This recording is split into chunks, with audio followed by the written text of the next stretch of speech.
The Spontaneity Shop presents All British Comedy Explained with Abigoliah, Schamaun and Tom Salinsky. Season 1, Episode 5, Victoria Wood as seen on TV. Hello there, this is All British Comedy Explained, the podcast where I finally learn about all the British comedy shows I've been missing out on all these years. I'm a stand-up comedian and American, Abigoliah Schamaun, and my guide through the comedy labyrinth is my good friend and writer, Tom Salinsky. Hello there. Hello. Tell me what we will be watching today. All right, so let me just do a quick recap. The Goon Show in the 1950s inspired Peter Cook, who invented satire in 1961, and Monty Python, who invented being silly in 1969, and then Rick Mayall and Adrian Edmondson invented hitting each other in 1982. What do all these pioneers have in common? They're all men. They're all dudes, Yeah. right? And as we said at the end of our last episode, this is kind of what comedy was. Even anti-racist, anti-sexist alternative comedy was kind of a boys' club. Yeah. With French and Saunders bringing up the rear, all right? So, really the first person who broke through in this new landscape was Victoria Wood. And the most complete incarnation of her style of comedy is her television series Victoria Wood as seen on TV. This started in 1985. That's the year of We Are the World, the charity single. Also, that is the year I was born. So this is the first thing we're watching, which is within your lifetime. Yeah. Just about. Well, no. Yeah, the Young you're Ones right. was 82, 84. Yeah. I just missed the Young Ones. It's also the year that Reagan and Gorbachev met for the first time. Courtney Cox became the first person to say period on American network television in a Tampax commercial. Good for her. Yes. And it's the year of Back to the Future, which made Michael J. Fox a star. Okay. So this is a great that's year. Your context. It's a great year. It's a great year. Big fan of 85. So now let me take you back a little bit further. Let me take you back to the late 1960s. So if you are a precociously funny teenage girl growing up in the north of England in the late 1960s, who are your role models? Growing up in the 1960s. So you might be watching like early Monty Python episodes on TV, but all the people being funny are men. In the 60s. Yeah. Literally, in that show... In the 60s, you have Peter Cook, Dudley Moore, The Goon Show. In that pre-Python show at last, the 1948 show, there is one female actor among the cast of four men who do all the writing, and the lovely Amy MacDonald, as she styled herself. And the only joke about the lovely Amy MacDonald is she's lovely and she's dim. The 1948 show, introduced as usual by the lovely Amy MacDonald.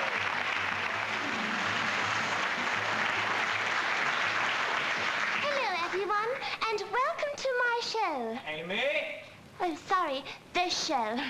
Lots and lots of you I know have wanted to write in to ask if I can do anything else besides sing, dance, tell jokes, and look very lovely. Well, good news, I can. I'm now going to show you that the lovely Amy MacDonald is also a very good juggler. So that was her only comedy role model at the time? I mean, not her only role model, but things like that. Women in these comedy shows played the pretty girl parts and were only very occasionally allowed to be funny. Not never. I'm sure people are thinking of counterexamples now and shouting at their pod devices, but rarely. So about the only role model she would have had was somebody called Joyce Grenfell. Okay. Now, I'm nearly 100% certain that name means nothing to you. Absolutely not. And until I started doing the research for this episode, I had no idea that Victoria Wood had ever been aware of Joyce Grenfell, though I knew that was possible, unlike Phyllis Diller or Carol Burnett or people like that, which I think she would have had no way of seeing. But Joyce Grenfell was a female comedy writer-performer. And her stock in trade was she would do these monologues where she was talking to an imaginary group which we couldn't see or hear, and her signature bit was she is the kind of very proper teacher trying to keep control of the class. And her catchphrase, if you like, or her most famous line is just, "George, dear, don't do that." And of course, we don't know what it is that George is doing, but it's left to our imaginations. Sidney, come out from under the table, will you, and come and help me tell our nice story. Don't you want to help me, Sidney? Well, say, no, thank you. And stop machine gunning people. Mrs. Minton, this... But actually, she played a wide range of characters of different classes, and she appears in some British comedy films of the time. And Victoria Wood saw her live in Buxton when she was 9 years old. Oh, wow. And she said afterwards, that was a turning point. I didn't know you could be on stage just by yourself. And that's what set me off. So, Victoria Wood is studying theatre at university. Sorry. Before you do Yes. that, I'm just going to tell you, once I was at a comedy festival and I shared a cab ride with a British comedian actress who shall remain nameless because I didn't ask her if I could tell this story, but she had done in the 80s sketch shows and been on TV. And of course, she's a national treasure. So naturally, I didn't know who the hell she was. But she mentioned that at one point she thought about going and doing an Edinburgh Fringe show herself, having done sketch shows with other comedians of her time. She wanted to go up.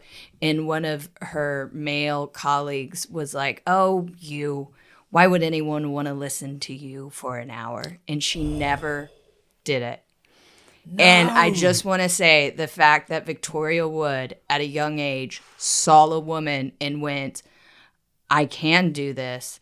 We go to the 80s where I'm talking about a comedian who was then told, why would anyone listen? And she didn't find an inspiration. This is why representation matters. 100%. This is why. 100%. This is why. Off mic, I'll tell you who it was. Do you know why Whoopi Goldberg is on Star Trek The Next Generation?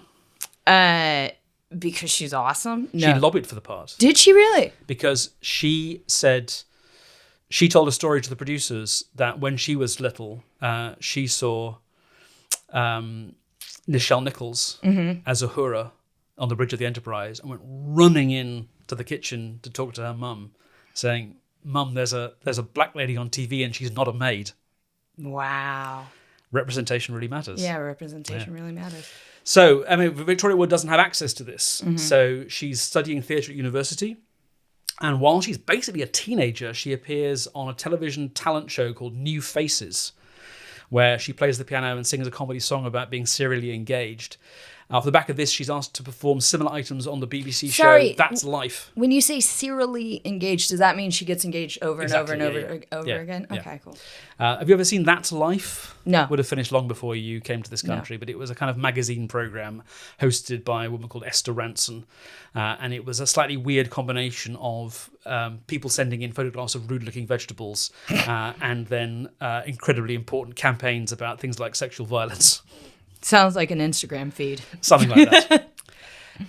And then she met a woman called Julie Walters. Does that name ring any bells? No. She's quite a big film star. Would I know her if I saw her? You talked about watching the stage version of... Oh, Shirley Valentine. Shirley Valentine. That's her. No, Okay. but the same writer, Willie Russell, wrote Educating Rita, which was filmed with Michael Caine and Julie Walters. Okay. Anyway, they both appeared in the same review show in 1978, and then Victoria Wood wrote a play with Julie Walters in mind, and a television executive for ITV called Peter Eckersley began to champion her, and he commissioned a TV version of this play and 2 more follow-ups, and then suggested that Wood and Walters do a sketch show together, which was called Wood and Walters. Okay. But Eckersley died in between the pilot and the series. Okay. And Victoria Wood felt that without his guidance, the series was suffering.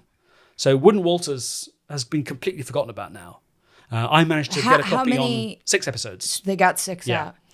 I've got it on DVD, and you can see the talent. You can see that the voice is there, but it's not fully formed, and it looks like a variety show. It looks like a cheap variety show. Okay. So she's like wandering in and out of this little band, doing stuff to camera.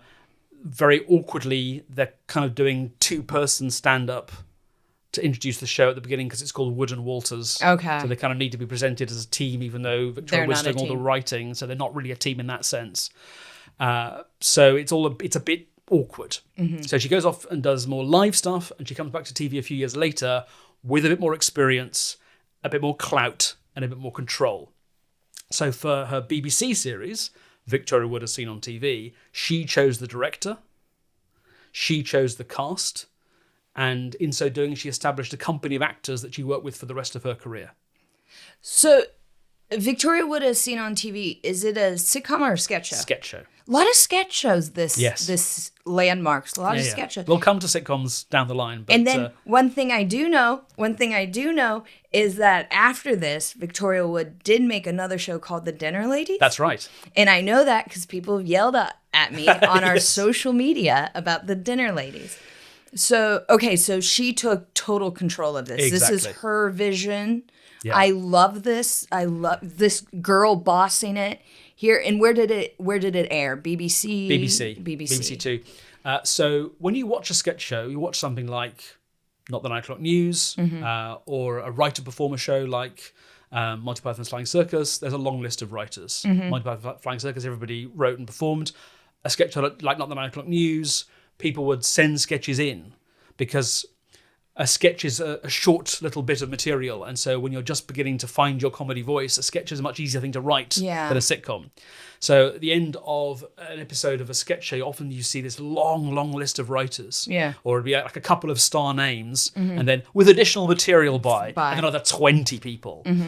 Victoria Wood wrote all 12 episodes and the Christmas special of Victoria Wood As Seen on TV on her own. Did she also have a breakdown like Spike Milligan? No, she didn't. Because women can do everything better. Yes, we can. Mental health is a real problem, and we are not making fun of it here on All British Comedy Explained. So here's my question. As we've been talking about, as Victoria Wood As Seen on TV has been coming down the pipeline, I knew we were going to watch it. I assumed it came out in the 70s by the way you discussed it. You said it came out in 85. Yep. Recorded in 84, went out early 85. And when we've talked about the alt comedy scene in London, Ab Fab and Jennifer Saunders and Dawn French are always attached to that group. But if this came out in 85, where was Victoria Wood in connection with Ab Fab and They're all later. And the young ones? They're all later. No, but the young ones came out in 82. Young ones in 82, but like I said, my take on this, and people may write it and contradict me, but my take on this is that, yes, Dawn French and Jennifer Saunders are there, and a couple of other women, but they're all routinely sidelined. It's really not until Absolutely Fabulous. Which came out in the 90s? Late 80s, I think. I'd have to look that up. I think the first series is something like 89. Where's Victoria living in the country? Like, if all of these... She's in the north. She's in Manchester and Birmingham. Okay, so she's not part of that same scene. Okay, I guess that's what I'm asking, is like not on TV, but like in the scene where they offer, and she's in a completely different part of the country. Yeah, which makes a difference. And so she's not part of that movement that's happening in London. She doesn't get to go to the comic strip or the comedy store. There's a whole other circuit of the northern working men's clubs, which we'll probably come to at some point. But she wouldn't have been very comfortable there either, I don't think. So that's why her route in is kind of through drama. It's through writing comedy plays, and it's through appearing on as a guest performer, just singing one song on other people's shows like That's Life. In fact, there's a series I've referred to a couple of times called Saturday Live, which was the British, not quite the British version of Saturday Night Live, but definitely influenced by. And that was like early to mid-80s and made stars of Ben Elton and Harry Enfield and Fry and Laurie. And just out of interest, I went and looked through some of those listings, like who was on each show. Yeah. And there are some women who get early exposure on those shows, like Jo Brand, for example. I think does her first telly on Saturday Live. But there are at least a couple of shows where literally every single performer, including the music acts, are all men. And we just didn't notice. That was just, sure, that's what that looks like. Yeah. But occasionally there'd be somebody like Pamela Stevenson, who was the fourth member of Not the 9 O'Clock News, hosting, and so therefore she'd be in a lot of material. But if there was no female host and there was no female music act, there might be a female stand-up, but probably only one, And when there isn't a guest female stand-up, there might be no women on stage at all for an entire 2-hour show. And that was just not noticed. That was just, sure, that's what life is like. And Victoria Wood is up in a different part of the country, so she's not a part of this alt new generation of comedians. That's right. As you mentioned before in the last episode, she was peerless, as you said. Yes, exactly. You she know, doesn't have any role models. This is going to make me cry, but did you ever meet Janie Godley? No, but I know who you mean. Janie Godley just died very recently, was an amazing stand-up from Glasgow, who her daughter is also now a very, very talented comedian. Janie, I met at Edinburgh before I moved to the UK, but when I was coming over, everyone was like, this woman knows what's up. Nothing but nice to me. Went to her show, was like, want to go get a tea. One of those like, oh my God, this person's talking to me. And when she passed, she never did live at the Apollo. She had success, but she never became like a household name here in the UK. And when she passed, I think it was Susie McCabe described her as she was the first one. She was the only one. She was peerless. And I'm very emotional this week, but like that's when you describe Victoria Wood, it's like she's off. Because Janie was in Glasgow, is a different scene than what was happening down south. She's in Manchester. I think this is very interesting. But the other thing I think is worth pointing out is I don't think Victoria Wood necessarily saw herself as like doing it for the women, or I mean, she was aware, obviously, that like the first thing you see, or will see when we watch one of these episodes, is her standing behind a microphone. Mm-hmm. You could not turn on your television in the UK and see a woman standing behind a microphone. Mm-hmm. You just couldn't. She was the only one. But I don't think she experienced herself as breaking the mold or doing something important. She just had this comic voice. She just had these ideas that made her laugh, and she wanted to share them. And this was her way of doing that. And the shows were enormously popular. By the end of the show's run, it was the most watched programme on BBC Two, and both series and the special won BAFTAs. That's amazing. Can I give you a hot take? Yeah, sure. Hot take as far as Victoria Wood getting her own series and not considering doing it for the women's cause. I think most women in comedy step on stage and we are not considering the fact that we're doing it for or that we're breaking a ground or that we're the only one there or that we're fighting the good fight. We're just doing it because we want to be funny. That with the exception of one person, I really don't think any woman starts on a project going, I am doing this to better women's chances in entertainment. The only exception being the Guilty Feminist podcast, which arguably, yes. Yeah. But like, I think it's interesting because like, okay, she broke these barriers and she created this hit show and she didn't have any role models and she was completely peerless. And I think that's a lot to put on someone. Like she probably was just like, I just want to make a show like other people make a show. And then people start asking you about it. And then you have to have an opinion. Yes. And like, not that you, as a woman in comedy, sometimes I like talking about it with you. I like talking about it with people, but sometimes I'm like, I don't want to be a freaking spokesperson or role model. I just want to tell a joke about going on a roller coaster. Yep. Like that's what I wanted to do tonight.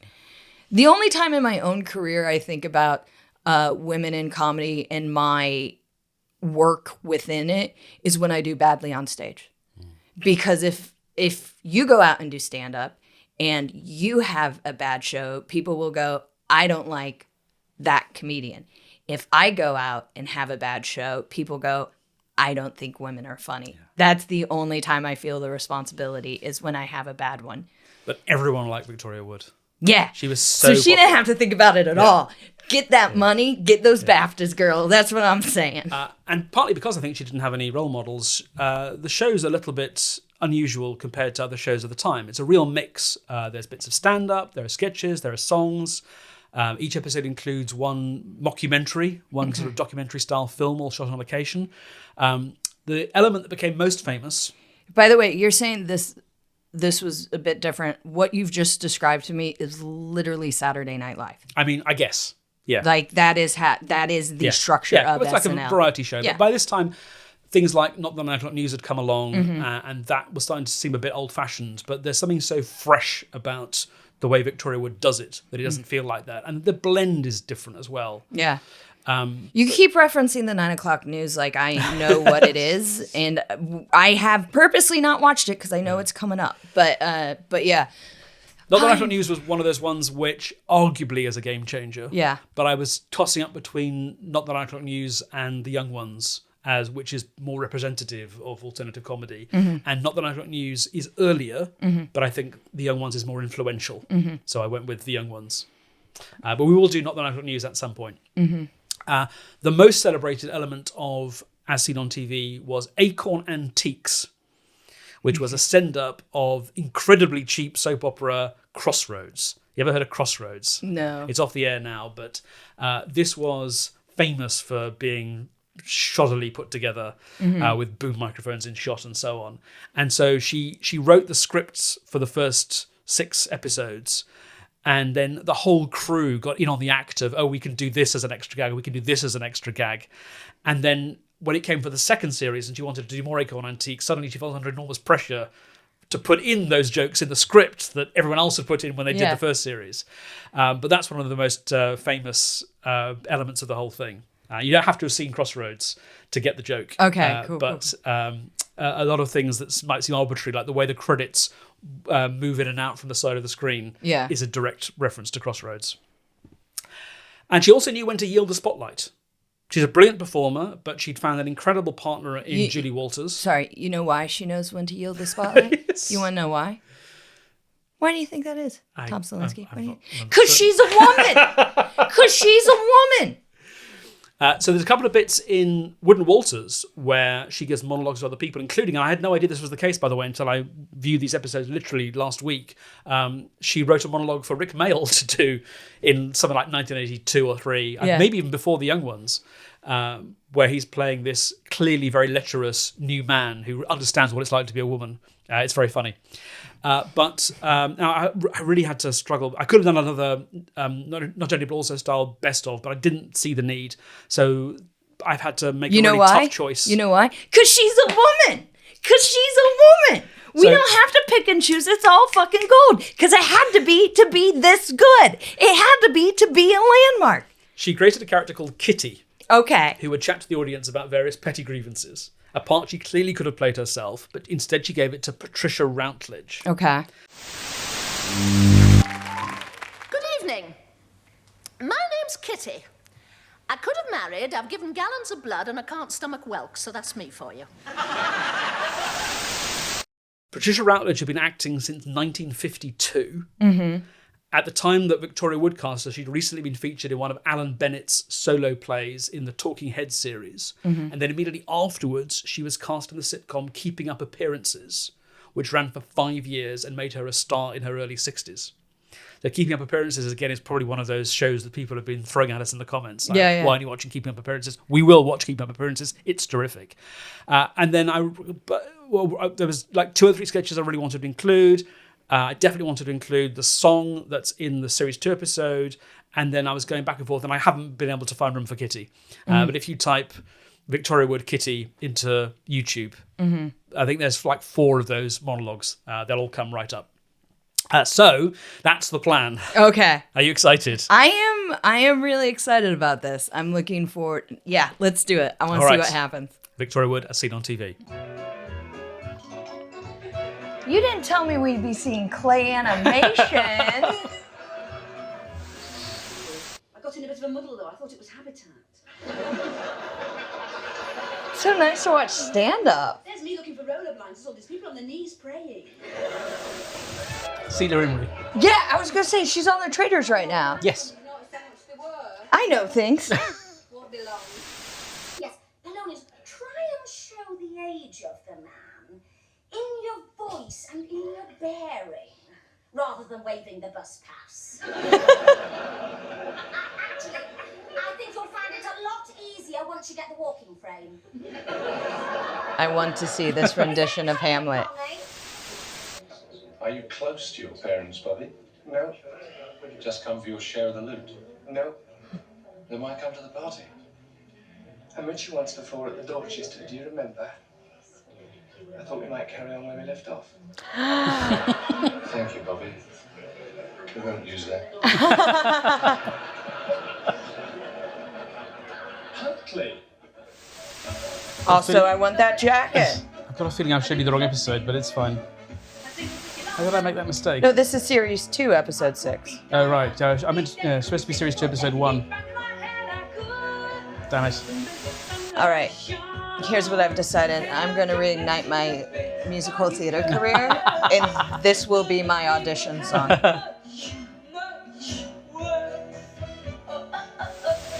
But we get to see this, which is amazing. Oh, is this the thing that you wanted me to see? This was my third choice. I don't know how these two are keeping a straight face. I didn't quite. Right, that seemed to go down well. She can do everything. She's incredible, isn't she? She can sing, she can do stand-up, she can act, she can write sketches. She's a triple threat. A quadruple threat. Yeah, she's amazing. She's got it Yeah. all. She's got it all. And just to get this out of the way, don't know quite what happened, some sort of fat finger frenzy, having fully intended to show you Series 2, Episode 1, and having announced beforehand that's what we're going to do, I somehow managed to show you Series 2, Episode 6. Now, that does have the benefit that one of my favourite sketches of all time is at the end of that, and that was my third choice of episode to show you, so it kind of worked out. But it meant you nearly didn't see The Ballad of Barry and Frida, so we went back and watched that as well. Yes. Yes, and that's the name of the song. Yes. Okay, because I was just going to call it Let's Do It. Everyone calls it Let's Do It, yeah. Well, it's, we accidentally watched the wrong episode, but I personally think that's fine, because this is definitely something I want to go back and watch more of. How do I see it? Do you know if it's streaming anywhere? It's possibly on iPlayer. Okay. I will have a look and I will put that in the show notes. Otherwise, I would have thought the DVD would be relatively inexpensive. Mm-hmm. And there's much more Victoria Wood material out there. Yeah. But that's a terrific place to start. I loved it. I thought her first of all, her clothes, her like her opening monologue, her stand-up, I was like, that first jacket that she was in series 1 episode 5, I want that exact jacket. And I thought her stand-up was great. Let's just talk about that for a minute, because actually there are other things that are noteworthy about that stand-up, as well as it being a woman one. Yeah. Which is, it's very recognisable to us now as what you might call observational comedy. Yeah. It looks, but that in itself was quite new and quite rare. Oh, really? So I mentioned the Northern working man's clubs, and when we talked about the young ones, I said that one of the things they were kicking against were the comedians on TV who wore frilly shirts and told mother-in-law jokes. And that was the majority of comedy. And so then people like Alexi Sale and Rick Mell come along who are kind of deconstructing stand-up, or really kind of doing a sketch behind a couple of microphones. And they aren't really doing stand-up at all. But this storytelling thing, there were a couple of people doing it. Jasper Carrott, also from the Northern Working Man's Club circuit, was doing what we'd recognise as observational comedy and had been since the mid-70s. And Dave Allen, who is an Irish comedian who did his early television work in Australia, was definitely doing observational stand-up and tackling subjects like sex and religion, which were not normally talked about. And we definitely want to show you some Dave Allen at some point. Interestingly, I don't know what this says, but both Jasper Carrott and Dave Allen habitually did their stand-up sitting on bar stools. I mean, that's a New York comedy trope right there. Yes. When I first moved here, what I found really disconcerting about being on stage in the UK is that they don't give you a stool. Oh, right. And it's not necessarily that I want to sit down, but it's a place to put your drink and specifically Put your notes. Yeah, new material nights. Yeah. When I first came over here, I hit the mic. When I first came over here, people are always writing their notes on their hand. Yeah. I'm like, why would you do that? And I was like, you have nowhere to put your freaking notebook. Specifically that first monologue in series 1, episode 5, a lot of that all still works today. Yeah. Like it holds up. It felt really fresh even to me now, it's older. Like, I see what you mean when you're like, it was fresh. It was very accessible. I love the line about just, especially because it could have gone dirty and it didn't, like the thin walls in the hotel. Yes. I could hear the nose hairs of the guy next to rustling is much more clever than like the first idea, which would be you could hear people banging next door, or when the waiter brings her food in her tight trousers. Again, what's the quickest joke? You could see the outline of the cock, but the fact that it's like I could read the washing instructions on his underwear is just it's that example of a writer going the step past the first idea, the easiest idea, and that kind of locked me in to how clever she was. I didn't know Celia Imrie was going to be in it. Oh, yes. Yeah. That was exciting because I've only seen her as said as we were watching, I've only seen her as like an older woman. You know, I've seen her in The Diplomat and I've seen her in Traitors. Of course, yes. And so that was really exciting. I just assumed she was one of those like serious acting types. I didn't know she got her start in comedy. This was certainly the first time I remember seeing Celia Imrie is as part of this Victoria Wood repertory company. And she's in Dinner Ladies as well, and she was in other Victoria Wood projects after this. Okay, so did Victoria Wood kind of have, once she picked her crew, that was the crew that kind of followed her through? And there are other people who kind of come in and out. So Anne Reid, who you didn't see, but you would have done if I'd shown you the right episode, is another older actress that she worked with several times. And then in the first episode we watched with the divorce, that couple are Dennis Lawson and Maureen Lipman, who are both pretty good gets. Maureen Lipman was all over British television in the 70s and 80s. She looked familiar to me, and she also sounded like... See, I meant to look up the guy before we started, but we just picked up the mics again. She doesn't have a brother or something. Not that I know of. What else has she been in? Because there's something. Well, she was actually most famous in this country for a long time for a series of adverts for British Telecom. Okay, I would not have seen those. She played an overbearing Jewish grandmother. Okay. And eventually, like Victoria Wood said in her stand-up, in fact, the only thing people like these days are the adverts. People tune in to see whether the boy from the Oxo commercials has got his O-levels. Yeah. And there was a very famous BT ad with Maureen Lipman's character consoling her grandson who's failed all his exams. And he eventually says, she says he didn't pass anything, and he says, I think it's geography. And she says, you got an ology? You get an ology, you're a scientist. I failed. You didn't pass anything? Pottery. Pottery? Very useful. Anthony, people will always need plates. When she was eventually asked what the name of the character was, she said, oh, it's obvious. Beatty. I like that. So she had her own sitcom, Agony, in the early 80s as well. So yeah, she's a very well-respected actress. And then Dennis Lawson was not only in the original Star Wars, he's actually Ewan McGregor's uncle. Oh, that's Ewan McGregor's uncle. Ewan McGregor's uncle, Dennis Because I've Lawson. heard that connection. Who was he in the original Star Wars? He's just one of the pilots that does the attack on the Death Star. Okay. Wedge, I think his name is. Okay. Oh, that's really cool.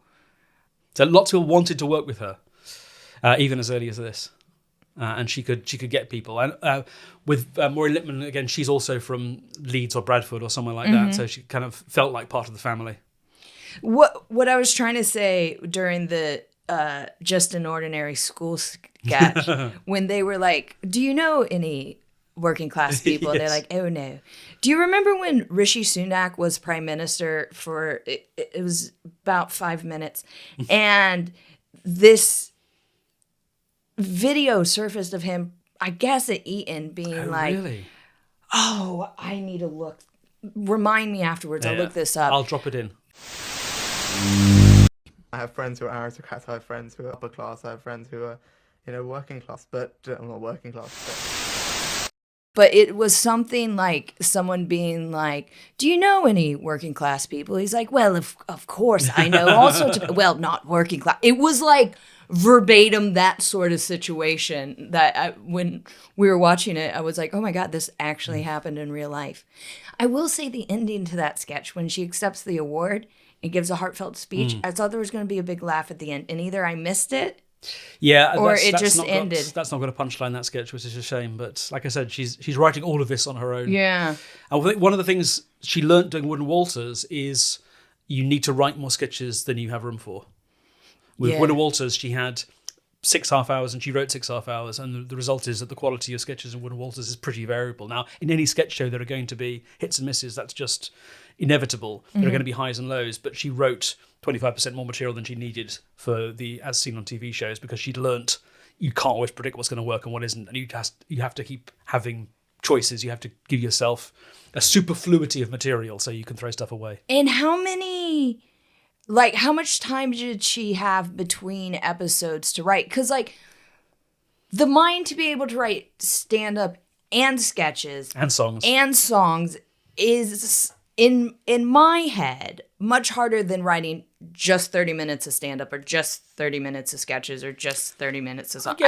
I think the advantage is if you've written enough stand-up for the day, you can now switch to writing a song instead. Yeah. And keep yourself alert that way. So these would have been done as a block. She would have had material for 6 shows before they started rehearsing and filming. Okay. And then she was off on tour, and then they came back and did another series of 6.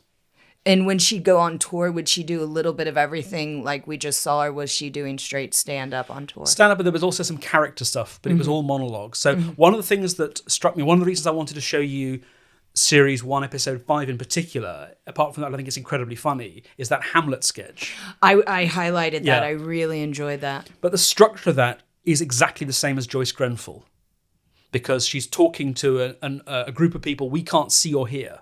So it's a very, very theatrical convention. I don't think you would put that on television in that form today. Well, like, now that you say that out loud, I didn't want to say this. I was like, don't say it because it sounds like an insult. That sketch looked to me like sketches I would see in New York at UCB at the People's Improv Theater when, like, sketch groups were forming, and then, like, you do a big group sketch and one person would step forward and do a monologue sketch like that, or someone would do a one-person sketch show and there'd always be a sketch like that.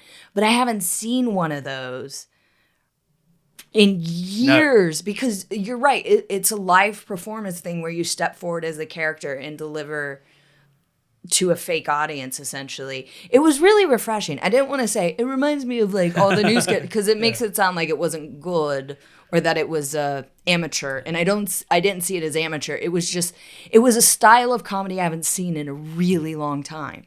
And there's so much more apparent desire on the part of television audiences, I don't know if it's real or if it's imagined by directors and producers, to make television episodes look like real life, to feel real.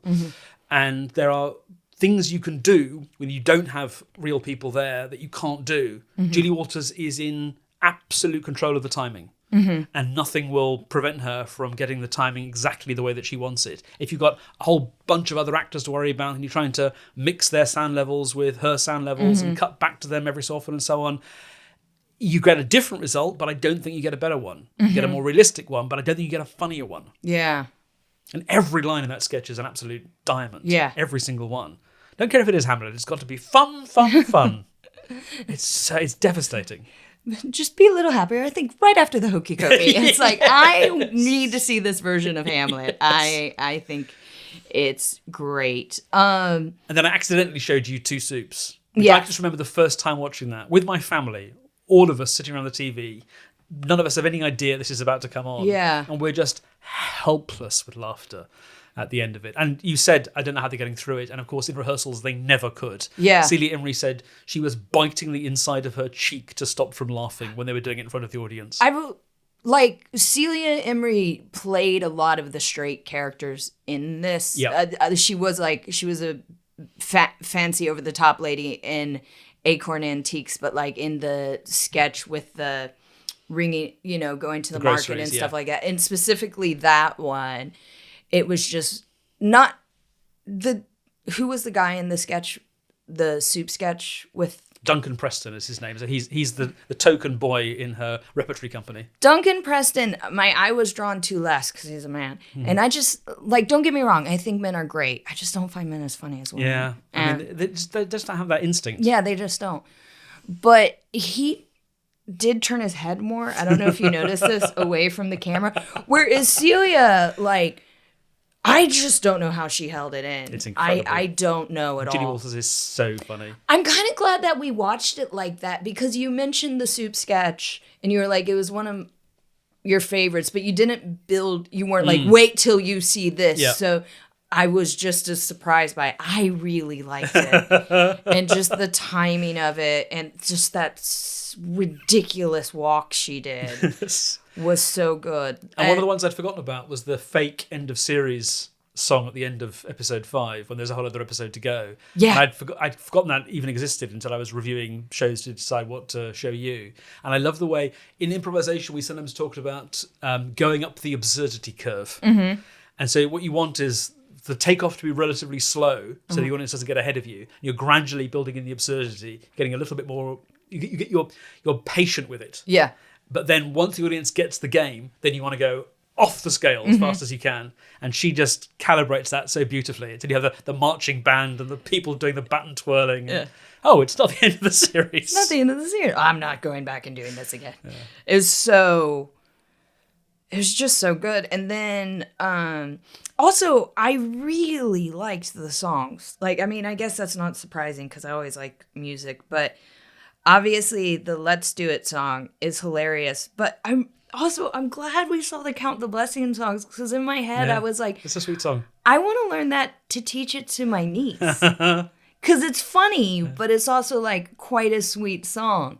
Let's Do It, she describes in her songbook as a joy to write, a sod to learn, and now I can't ever finish a show without it. Oh, yeah. Is she tired of it? Well, as we'll come to, she's no longer with us. I knew that I'm way sorry. you were going to say that. I'm sorry. I don't think she's tired of it. And in her biography, they describe doing that for the television audience the first time and just, at the end, the roof coming off the place. It's a bop. It's incredible. And I think it was her husband, Jeffrey Durham, who encouraged her to, instead of them strictly alternating, I can't do it, let's do it, I can't do it, to end with 3 let's do it in a row. Yeah. So it has that kind of more joyful feeling. That's very smart. So obviously she writes music. Yep. She didn't compose it all, though. Yep. She had or orchestrate it. Yeah, she had a David Furman was the arranger. Okay. And she worked with him. I think it was his idea to have the tubular bells coming at the end. It was beautiful. Yeah. Yeah, because, I mean, it was just so strong. And the fact that it was written all by one person. You said it won BAFTAs. Yep. Do you know how many BAFTAs it won, just out of sheer curiosity? Off the top of my head, no. But I will check that and put it in here. The first series won Best Light Entertainment Programme, and Victoria Wood herself won Best Light Entertainment Performance. Both the second series and the Christmas special won Best Light Entertainment Programme. 13 episodes, 4 BAFTAs. She would go on to win Best Actress and Best Single Drama in 2007 for her television film Housewife 49. But yeah, it was hugely popular, and she was basically, by the time the second series ended, she was already seen as a national treasure and could do pretty much whatever she liked. Before I tell you about the rest of her career, do you have any ideas about what you might see in other episodes or what she might have gone on to do? I'm going to be honest. I feel like it's harder to do a sketch than it is for sitcoms and stuff. I'm really drawing a blank. I mean, the obvious thing would be to pick the Acorn Antiques and go somewhere with that, but in the special, which was the last As Seen on TV, there's a behind the scenes of Acorn Antiques, which is incredibly funny. And you see the actress, so Julie Walters now playing the actress playing Mrs. Overall, saying, I think Bodicea and I are very similar. Both very gutsy ladies. And then, all the pretensions of being an actor. It's very, very funny. Maybe that'll be the next thing to watch if you can find it streaming somewhere. Yeah, I'm going to go ahead and say this was so fun and so creative. I can't even try to come up with a premise. I'll say that. Well, after she did these 13 shows, she could do whatever she liked. Mm-hmm. The world was at her feet. She was beginning to lose interest in sketches. And so her next television work was a series of single plays just called Victoria Wood. Okay. So self-contained half-hour stories. But she was still very keen on live work. She embarked on a series of sell-out theatre tours, performing stand-up and character comedy in big venues, including a 1993 tour which broke box office records and finished at the Royal Albert Hall, where she sold out 15 consecutive nights, the first comedian ever to do so. Has anyone done it since? No. Oh, actually, yes, one person has in 1996, Victoria Wood again. See, this is what I was talking about, how like when people talk about women in comedy, they forget the women in comedy. She's the Taylor Swift of 80s British comedy, basically. She came back to television in 1998 with the sitcom Dinner Ladies, which we already talked about. That ran for 2 years and 16 episodes, and again featured many of her established company of actors. Again, she worked with Jeff Posner. She persuaded him and the BBC to let her shoot every episode twice. Why? So they would record it on Friday night, and then she'd use the feedback from that Friday night audience to make changes to the script. They'd re-rehearse Saturday during the day, and then they'd record it again on Saturday night with a different audience, and then use the best bits of both recordings for the final take. Clever girl. Yeah. At its peak, Dinner Ladies pulled in 13 million viewers on BBC One. It won a press prize at the Montreux Television Festival, Best New Comedy at the British Comedy Awards, and was nominated for 2 BAFTAs. Wow. And then Acorn Antiques the Musical opened in 2005 at the Theatre Royal Haymarket, directed by the Royal Shakespeare Company's Trevor Nunn. Wow. And with many of the television cast reprising their roles, Victoria Wood herself was Julie Walters' understudy as Mrs. Overall. So I think if you went on the weekends, you saw Victoria Wood, and during the week, you saw Julie Walters. And then... I love that she understudied. I just... And there was a revised version which Victoria Wood directed herself in 2007, which came back into the West End, and by now... she is just this... She's kind of part of the comedy landscape, part of the furniture. Everybody loves her. Mm-hmm. She appears on I'm Sorry I Haven't a Clue, which we're getting to at the end of our series. She acts in glossy dramas. Mm-hmm. She fronts documentaries. She appeared in a comic relief edition of the Great British Bake Off. And then in 2016, she died of cancer. She'd been diagnosed the year before, but she hadn't told anyone. She kept it private. So she was suddenly taken from us at 62. I had no idea she was even sick, and I remember I was in the middle of an airport and I found the news, and I called Deborah and I cried because we weren't going to get to see any more of her. Did you, because you've mentioned you know people who know Victoria, did you ever get to meet her? No, I wish I had. I did see her live in the West End doing a stand-up. Like? Oh, it was amazing, absolutely incredible. You can see her doing this on TV. She does this in at least an audience with Victoria Wood. She opens the second half in this brightly coloured coat with this sort of beret, wandering through the audience as if she's somebody lost.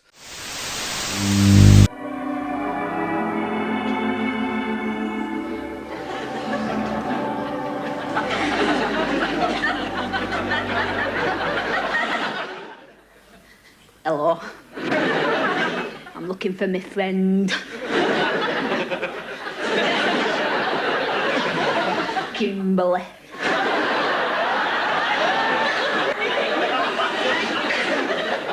Have you seen her? And she was an absolute comedy superstar. She burned so brightly, and she would have done many more things. It's probably unfair to say her best work is as seen on TV, but it's probably her most concentrated. Mm-hmm. Probably the best time you can have watching Victoria Wood is to be in a theatre watching her do stand-up live. Are there any records of her live stand-up? Lots. Okay, yeah, so that'll be easy to find. Other TV projects she did as well. Just her voice was so singular, her take on the world, her use of language was so precise. I remember from that live show, again, a lot of the stuff is about class and describing middle-class parents taking their children to school in great big enormous cars. Mm-hmm. And I just remember her using the phrase, I can't remember how she described the car, but she said, this enormous machine required to deliver one spindly child to the school gate. And spindly is such a choice. Such a choice word. Such a beautiful use of language. She was a superstar. I'm besotted. I think I've fallen Yes. in love. Yeah. I think I've absolutely fallen in love. I'm so glad that we watched that, and it is completely different than what I thought it'd be. Because all I've seen is like the one still image that you and I've passed back and forth to make socials with. Like, Yes. So I really thought it was going to be much earlier. I thought it was going to be somewhere in the 70s. I was a little, I was like, what if I don't like it? I had no clue it would be so, well, as you said, like fresh. I didn't know there'd be stand-up in it. I knew it was going to be a sketch show. I didn't know there'd be stand-up. And it was really nice to watch some stand-up. And I want to go away and find everything she's ever done. Did she do any memoirs and stuff? I don't think she wrote her own autobiography. There are a couple of different biographies, of which I've read one and kind of glanced at another. But when I glanced at the second one, it seemed to be going over more or less the same ground. But she writes little things, so collected sketchbooks and music books, and I've got several of those, and I remember little bits and pieces that she'd written about her process. But no, I think she was quite a private person. She had kids, but she didn't do a lot of reality stuff, even though that was already starting to become a thing by the time she died. Indeed, did very much become a thing by the time she died, but she didn't like use her family for promotional purposes or anything like that. They don't make them like that anymore. No, they don't. All right. So where does this go on the shelf? So it's going on the shelf of fame, but where does it go? So you have you have not only but also at 1, and then the young ones at 2, and you have 8 empty slots. And I think Victoria Wood, as seen on TV, is going to have to go in the bargain. I can't even keep a straight face as I say it. Victoria Wood, as seen on TV, is 100% going to number 1. And to be honest, I liked it so much, I don't know who's going to knock that out. I was so surprised how much I liked it. I didn't really know what I was going to get with Not Only But Also, but that had everything I liked. That had stand-up, and it had sketch, and it had music, and it was all fabulous. So that's number 1. Not Only But Also is going to stay at number 2 for now. Because, as we know, I've been watching a little bit more of the young ones. Yes, I was going to ask you about that, and I neglected to do so. So you've caught up on more of the young ones. Yes. So are you allowed, if you do more research, to move things if it turns out that you watch more and you think, actually, this isn't so great? I absolutely think 100% it's okay for me to move stuff around. I will hold off on my complete review of the young ones till I finish it, because I've only seen series 1 so far. I still have to watch all of series 2. All 6 episodes. However, I will say I almost thought about moving it, but then I was like, I went back on YouTube and watched some Not Only But Also, and I was like, I can't move it yet. But yeah, so we're going to keep the young ones at number 3 right now. And so the bargain bin. So just to recap, what we've covered so far, my favorite shows are Victoria Wood, as seen on TV, Not Only But Also, the young ones at number 3, and then in the bargain bin, the shows I did not care for are Monty Python's Flying Circus and The Goon Show. Which are the 2 that you were like, these changed everything more than anything. And I'm like, not. But to be honest, I was 50-50 on whether you'd go for Monty Python's Flying Circus. I thought it quite unlikely you'd go for The Goon Show. But then equally, I was also 50-50 on Not Only But Also. But you loved that. I love that. So we're both learning here. Yeah, look at us go. All right, so next time. As we discussed, British television shows tend only to have a handful of episodes. And this is another one which ran for a whole 2 series. Mm-hmm. But versions of it are still being made all over the world. So if you add up all those episodes, you're probably over 500. Mm-hmm. We're going to Slough for the first 2 episodes of The Office. The British Office, the original, you might say. It only ran for 2 series over here? Plus 2 specials. Wow. All right. Let's do The Office. And just a quick shout out. So you said we're going to watch the 2 episodes. I think we'll watch the first 2 because it's much more serialized than anything else we've watched so far. If I can just give a quick shout out real quick to, if any of our listeners want to watch another Office, our mutual friend Felicity Ward is in the Australian Office that came out this year. And it is on Amazon Prime and it is most excellent. So please also go check that out as well if you're looking for more Office things to watch. I've never seen the British Office. I'm looking forward to this. Excellent.